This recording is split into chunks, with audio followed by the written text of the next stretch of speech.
one. But anyway, I picked them up from the PS5 and yeah, just thought I'd just show you what I've been playing recently so we can have some little box sounds and various things like that. I'll show you some up close little looks at the boxes and things. The only one that doesn't have a disc is Lego Star Wars, because that's currently in the console right now, because that's literally what my wife and I have been playing recently. So let's get stuck into it, shall we?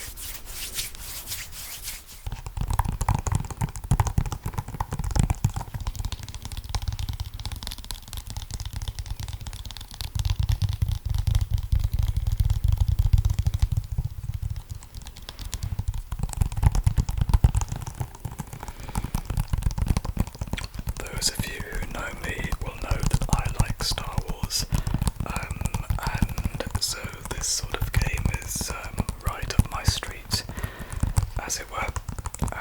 So yeah, a lot of you will know about this. This is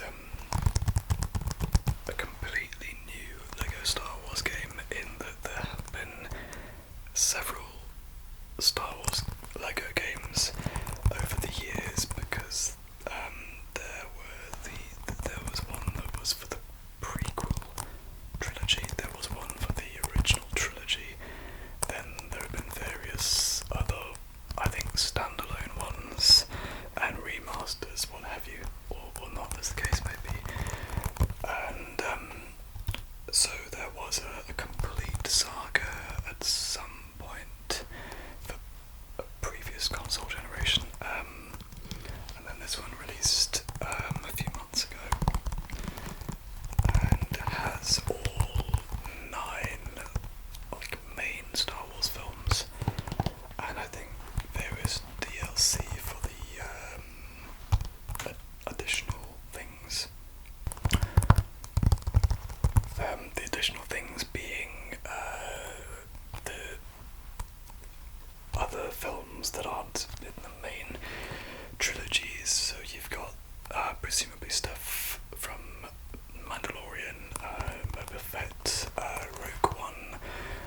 Haven't really got that far into it to see, but I think there's DLC that provides you with the characters to download.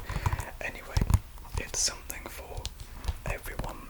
The Lego video games are generally very good, so I love this one, even though it's very different from the original version of it, which I think has its split opinions, in that some people argue that actually the main missions aren't all that interesting and they aren't really the essence of the film, but I guess what the developers have done is that they've made it different enough so that it's not just a complete copy and paste job, but with updated graphics. Like, they've had to do something a little different. So I mean, I've discovered that actually you don't really get to play some of the stuff that you think you might play from the films, because you're doing other scenes, you're playing other characters.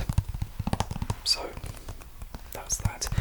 Anyway, so as I was saying, the Lego games that I've played, so I've played Lego Lord of the Rings, Lego Harry Potter is very good. I've not played the Marvel stuff. Controversially, I don't know much Marvel at all. It's something I need to get into, because I think I'm missing out. I just never really, I think I find it quite daunting, the amount of films that there are. I'm only really familiar with the sort of Spider-Man section stuff, because I was a very big Spider-Man fan when I was a kid. It was Spider-Man and Batman for me. Anyway, so as I say, the disc isn't actually in here. Oh yeah, it's actually got a little code for downloadable content, DLC.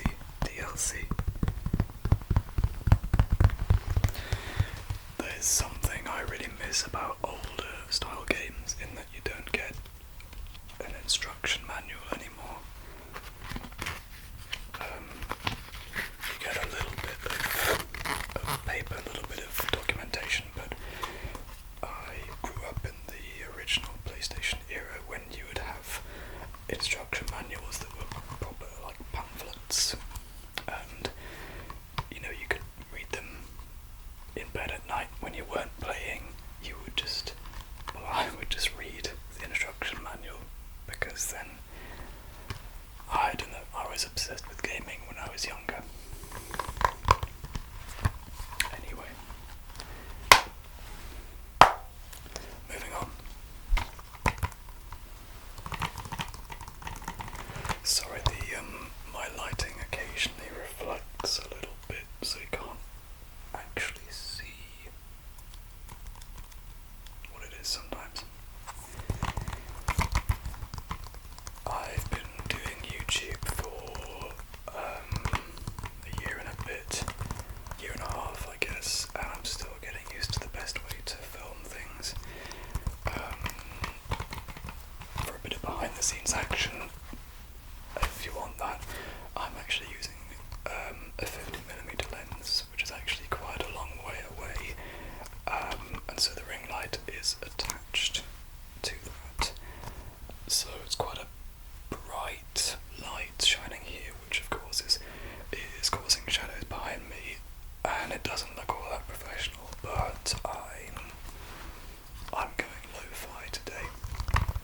I'm not doing any kind of roleplay, I'm just hopefully relaxing you and maybe boring you enough to send you off to sleep.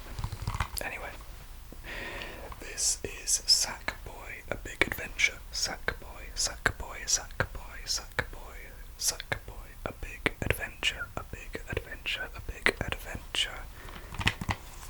Now,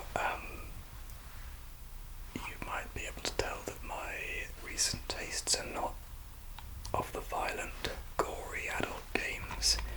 There are some of those which I'll get to in a moment. But this is a really good for local co-op or couch co-op, in that you can play it with somebody in the vicinity rather than online. I'm actually not an online gamer at all. I find the whole concept a little distressing. Sort of random strangers online that are much better than you. I tried Star Wars Battlefront once. Was it Battlefront 2? I think PlayStation had like a free online trial that you could try, and I gave it a go, and yeah, I haven't got back. It was terrifying. So anyway, if you ever played Little Big Planet, of which in which series there are three games that I know of. So I had the original Little Big Planet, and it's really good if you're of a more creative mind and you like to make your own levels and just literally do anything you want. The games have then since developed in the whole creative field, in that you now have Dreams, the game Dreams, which is incredible. When it was announced, I couldn't believe that such a game could be made, when you can just literally make any game, and I have that as well, but I downloaded it digitally, so I don't have the box. It's useless for ASMR, thin air. But people have done ASMR videos, I think, on Dreams and making videos. Anyway, so Little Big Planet is kind of the ancestor of this, in that this is a 3D platforming adventure, so you don't create anything. You just play as Sackboy, and you try and save the world, or thereabouts. Yeah, let's see what's in here. Okay, so I got the disc.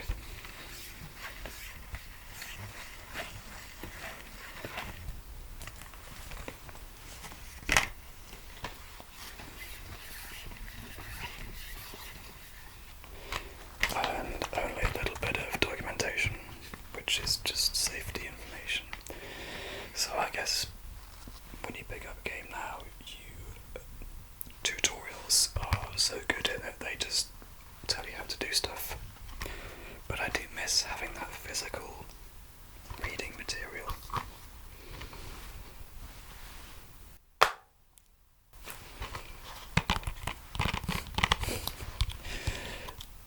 I make stupid faces when I make videos, I'm so sorry. Anyway, great game, really good for multiplayer. Really good fun.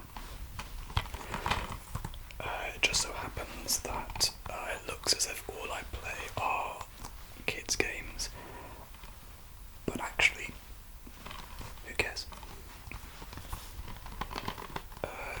So this means a lot to me, and actually this is Kingdom Hearts, which I mentioned a little bit about in my candle video, because I've got a candle that is sort of official merchandise for Destiny Islands, which is one of the locations, in fact, the first main location you're in the first Kingdom Hearts game, which was released way back in 2002.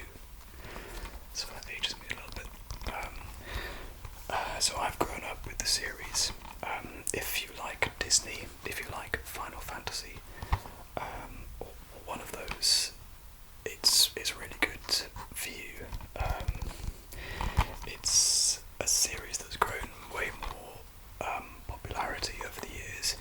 I think it had a sort of slightly smaller following when it was first a thing, and then it just got way more popular. So it's action adventure, sort of RPG, but more sort of action adventure. And yeah, as I say, it's got a really good Disney involvement. You go to different Disney worlds, and again, you're playing Sora, who's the main character, who's just trying to sort everything out. I'm not explaining these games very well, but hopefully with my humble description you might look it up and find a slightly more eloquently put description. 3 magical experiences, an evolution in Kingdom Hearts graphics. Okay, so actually, yeah, I haven't actually finished this. This is Kingdom Hearts 2.8 final chapter prologue. So, and it's HD. So, one of these. So the main part of this is a game called Dream Drop Distance. And that was on, I think, a portable console that has then been remastered for the PS4. And then there's Birth by Sleep, which is sort of closer to Kingdom Hearts 3, which was released most recently.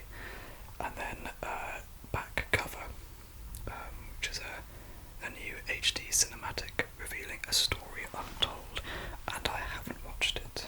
I'm a massive Kingdom Hearts failure. Anyway, so it looks like it's for kids, like it's a family game, but actually there's a lot of quite deep storytelling, and, well, makes me cry, but then doesn't take much to make me cry.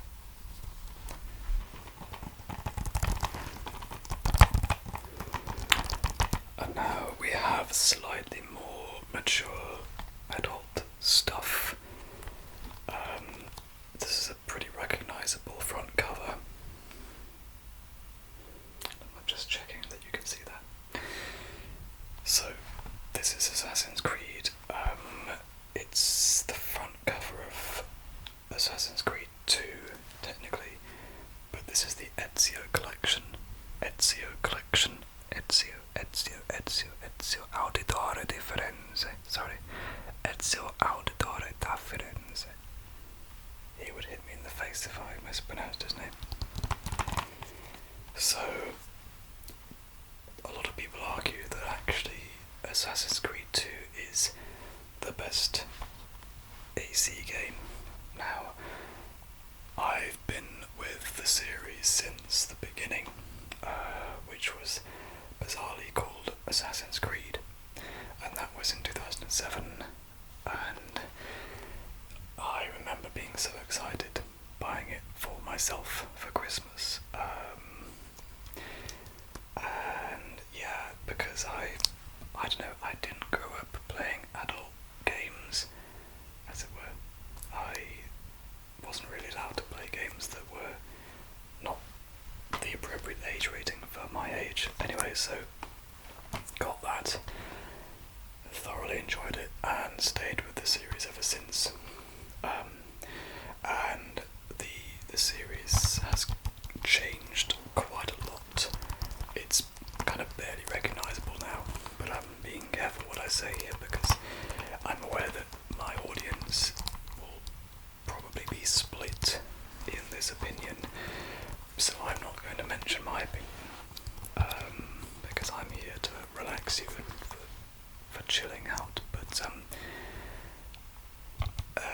there's a belief that the games aren't really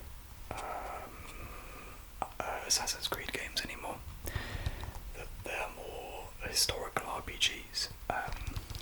Anyway, it turns out at the recording of this video, which is September 2022, the other day there was a leak that was confirmed by Ubisoft about the new game, Assassin's Creed Mirage,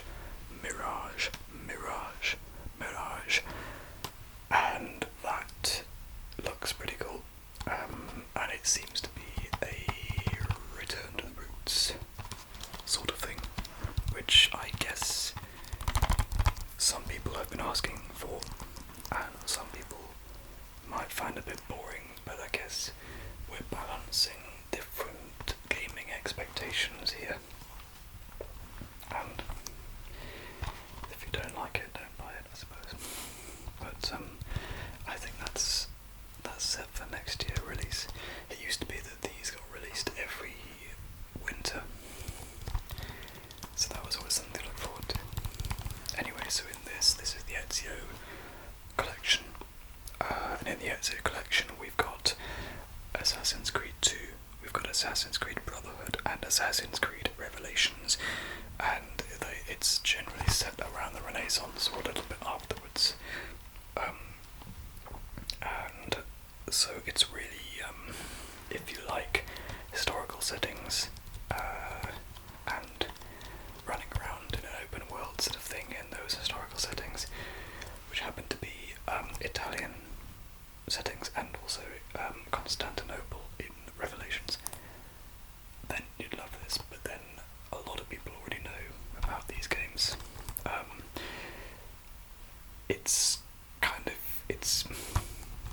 I've got to be careful as I say here, I learned a lot about history from these games. I didn't really know anything about certain things of history before playing these, and then there were just names that I then learned, and events I learned about, obviously taken with a rather large handful of salt. But yeah. And of course on the same subject, I mean it's cheating a little bit, but I didn't really notice what I was picking up. I just picked up a handful of games that were in the vicinity. But this is Assassin's Creed Syndicate, which is set in Victorian London. In fact, set during the Industrial Revolution, play as twin assassins Jacob and Evie Fry and lead your underworld organisation to fight those who gain from exploiting the less privileged. So this is Victorian London, and it's a really cool setting. I like Victorian stuff anyway. So yeah. So with this game, it's really cool, but the one thing about it that isn't cool right now, I gave away my PS4 when I got my PS5, and this doesn't really work on PS5.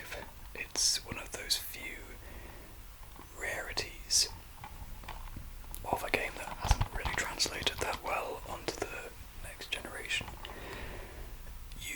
You can run it like it does run, but it's if you have any susceptibility to seizures,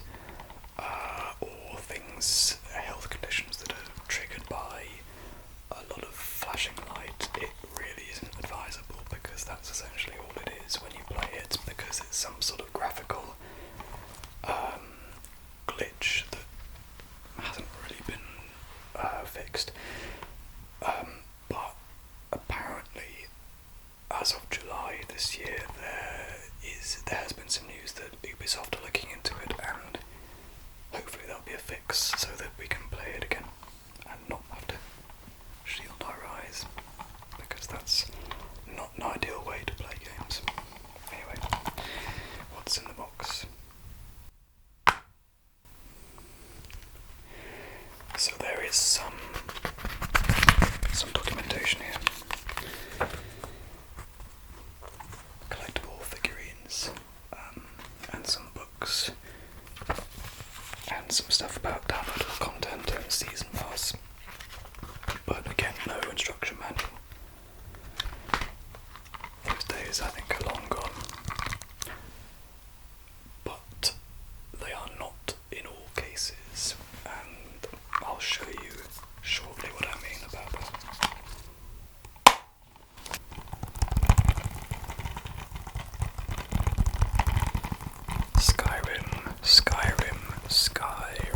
Skyrim, the Elder Scrolls. Now this is the PlayStation VR version of Skyrim, and I bring this version up because my original version of Skyrim has some labels on it which shows how much I paid for it in whatever year it was, and I just thought, it's not very tidy, so I'll show you this one. Essentially, it's the same game, but with this version, you play it with a VR headset, virtual reality, and it's insane. It really is really cool. If you like fantasy, if you like adventure, if you like open world RPGs, you'll know about this game anyway, but seriously, if that's the sort of thing you like and you haven't played this, it's just so cool.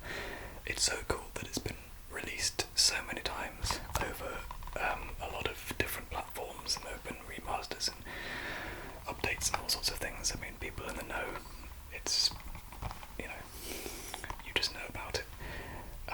But it's really, really cool. You can spend your entire life in here if you so chose and had the time. You can lose yourself for hours and hours and hours. And yeah, if you like Game of Thrones, Lord of the Rings, that sort of fantasy stuff, this really is for you. But just be careful, because time will fly, especially if you put on your VR headset and you lose yourself then. Though, be warned, if you don't like spiders or creepy crawlies or things, then just be careful playing the VR version. Now,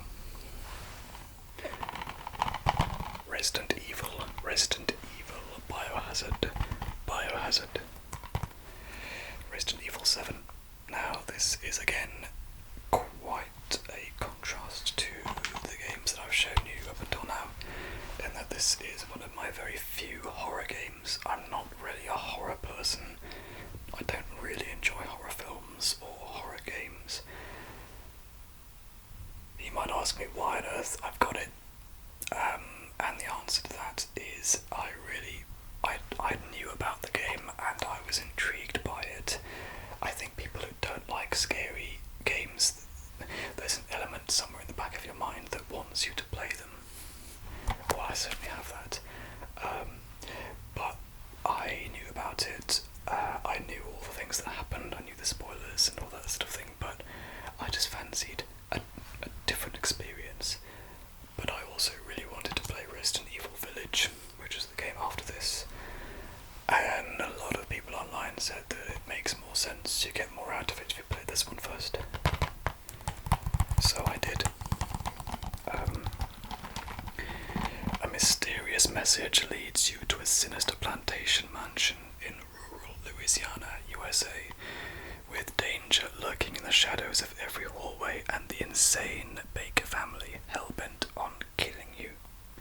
Piecing together every clue and uncovering the unspeakable truth will be the key in your fight to escape alive. You can also play this in VR. I tend not to, but some people are much braver than me. So this is first person mode and it's pretty intense stuff. My only other experience, apart from Resident Evil Village, which I got after this, but I downloaded it digitally so I can't show you it physically with a box, but I loved Resident Evil 4, which was released on the PS2 back in that generation. Absolutely adored it. So Resident Evil 4, which I loved, is being redone, re-released, remastered for current gen consoles. Can't remember when that's coming out, but that'll be interesting to see what they've done, because I think there's a lot of pressure on when you redo something that's so popular. If you keep it basically the same, people will say, oh, what was the point? You've done nothing. If you change stuff, people will go, oh, it's not like the original. The original's way better. You can't win. God of War, the 2018 God of War, which is a PlayStation hit. And quite rightly so, because it's incredible, and I don't want to just join the whole hype train of people who say that about this game, especially because I came to it pretty late. One of my close colleagues kept badgering me about getting this, and that was in 2018, and it's now 2022. But I think I actually got it about a year ago. But I've only just finished it. Not because I'm a slow player, but I was playing other things, and life gets in the way. But finished it a couple of weeks ago, and goodness me, it's like you're playing a film. And so many games are like this now, especially single player experiences. As I mentioned earlier, I'm not an online gamer at all. I'm very much the traditional single player guy. So I love the fact that this is just, you can absolutely lose yourself in this world.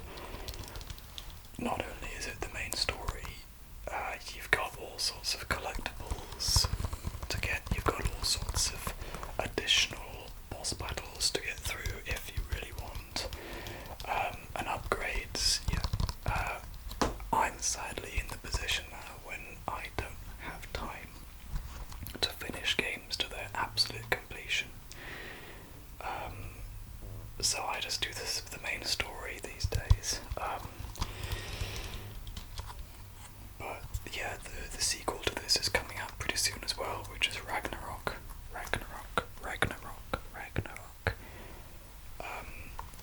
So that'll be really cool. But yeah, again, this doesn't come with... Oh, actually, this is the first example of this. This has got a little control sheet.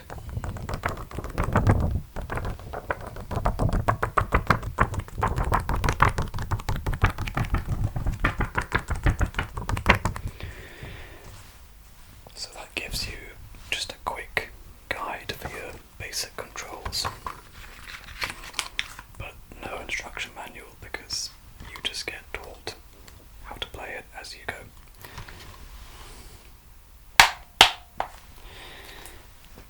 Living as a man outside the shadow of the gods, Kratos, together with his son Atreus, must venture into the brutal Norse wilds and fight to fulfill a deeply personal quest. Discover an emotionally gripping tale of father and son. And it is a really interesting story, and the relationship between Kratos and his son, it's really well done. God of War. Now, I have left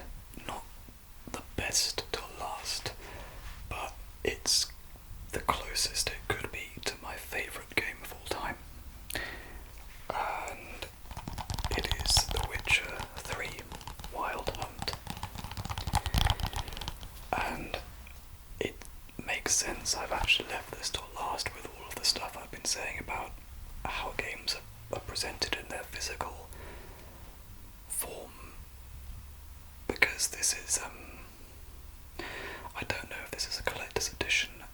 This game came out in 2015, and I think I bought it probably early 2016 or very late 2015, just because I was so intrigued by it. I hadn't played the previous games because I didn't have the right console, but I saw it released and I saw the reviews and I saw some videos of it, and I just thought it just looks insanely good, and it is. Bear in mind it's several years old now, but my goodness, it holds up. But just look at this, look at how this is presented. It's in a sort of card box.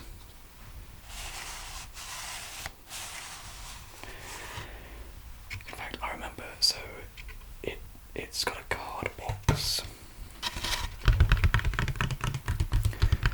and in this, not included here right now because it's somewhere else, is a CD of the soundtrack. Not all of the tracks, but some of the most recognisable bits.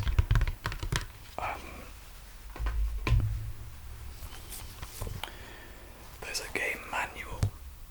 There's an actual game manual.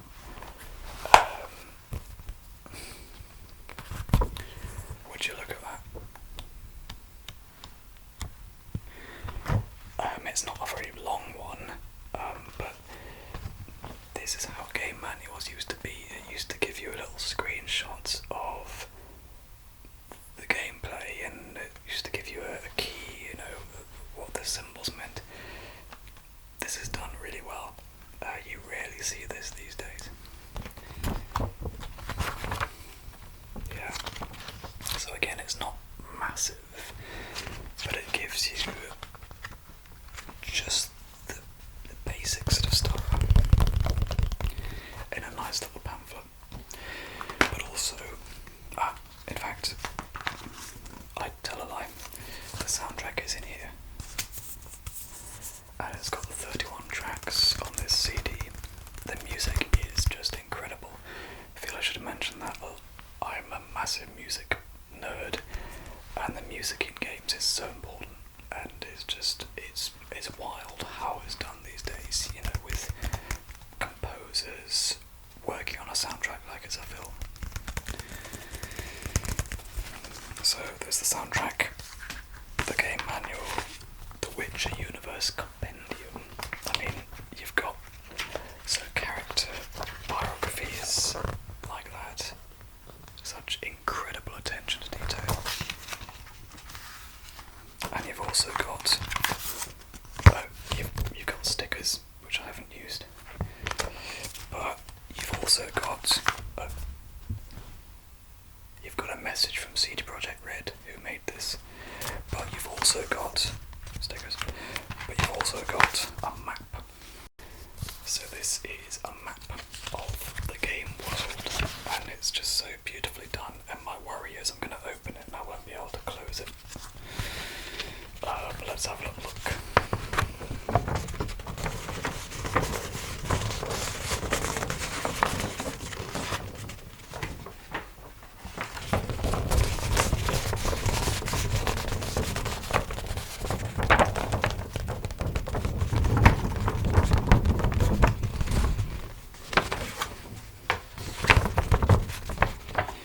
I mean, just look at that. That is great.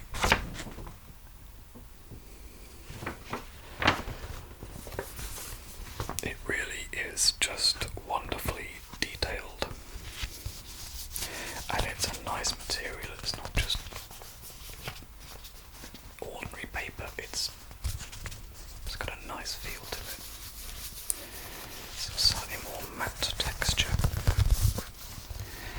So again, if you love fantasy, if you love those sorts of stories like Lord of the Rings, Game of Thrones, this is really the thing for you. It's very adult, very mature.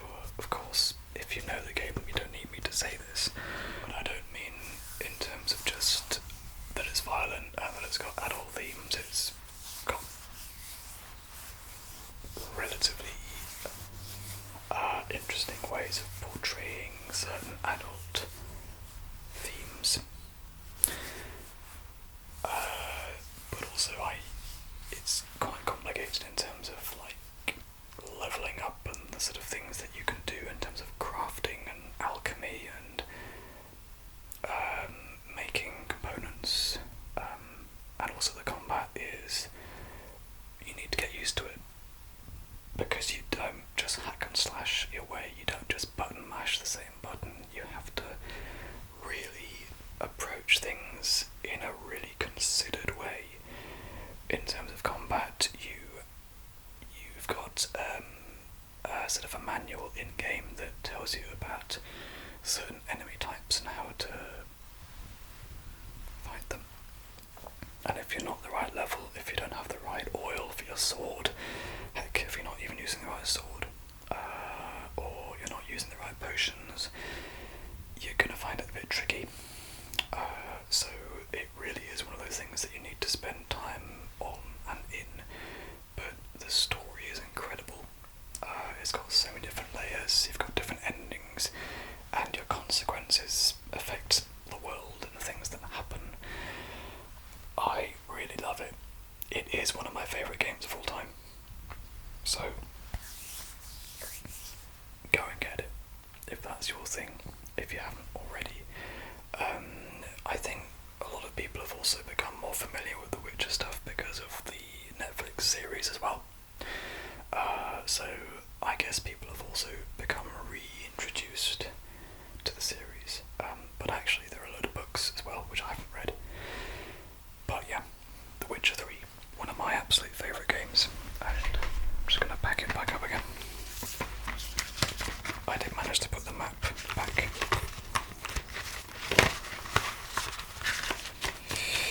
So it's a well packaged game.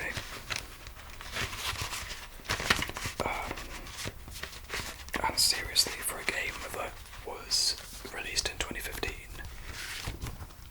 it still holds up graphically. Yeah. So I'll just read you the back of the box. This world doesn't need a hero, it needs a professional. Become a witcher, one of the last monster slayers for hire. Track down the child of prophecy, a living weapon capable of untold destruction. Journey through war-torn kingdoms and slay legendary creatures. Explore towns rife with corruption and sail to untamed isles, home to clans of seafaring warriors. In a world descending into turmoil, your actions shape history.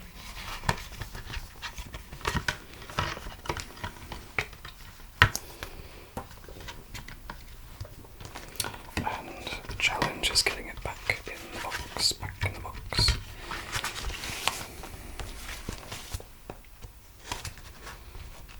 There we go. And really, that is it. Those are the games I've been playing recently. There's actually quite a difference in variety there. But my tastes are quite broad. Let me know in the comments if you like those games or what your favourites are.